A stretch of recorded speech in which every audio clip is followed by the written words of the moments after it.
Hi everybody, welcome to E-Prime for this evening. My name is Daedran. Buju Banton receives a shout-out from Belize opposition leader and ex-bad boy rapper Shine. In an Instagram live last week, American DJ and record producer DJ Khaled announced that the reggae giant made his return to the United States. The announcement garnered the attention of many, including PNP leader Mark Golding, reggae icon Gramps Morgan, and Belize opposition leader and ex-bad boy rapper Shine. "Give thanks and praises" was the comment left by Shine. Shine, whose given name is Moses Barrow, was once signed to P. Diddy's label and shares some similarities with Buju.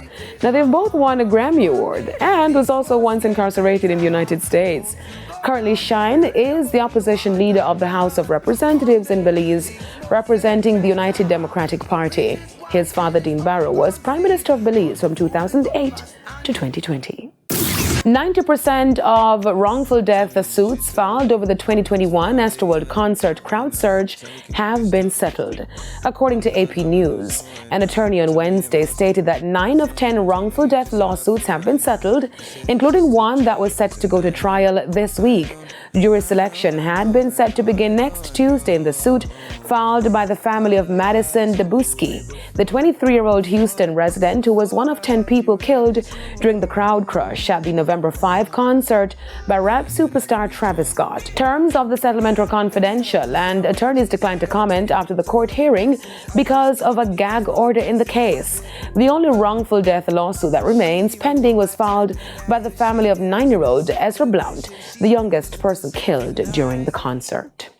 Shooting outside Drake's Toronto home launches police investigation. According to reports, a security guard who was working outside the gate at the home was shot on Tuesday.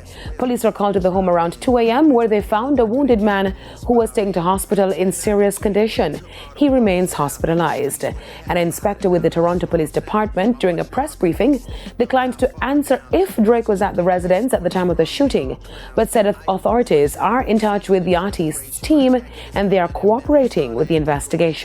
When asked by journalists if the shooting had anything to do with the recent feud Drake has been embroiled in with fellow rapper Kendrick Lamar, the inspector said no motive has yet been determined. He added there were multiple suspects involved who left the area in a vehicle, and investigators are reviewing video of the incident. Representatives for Drake declined to give a comment when reached by CNN. That's it for E-Prime this evening. I am Daedran. Thank you for watching.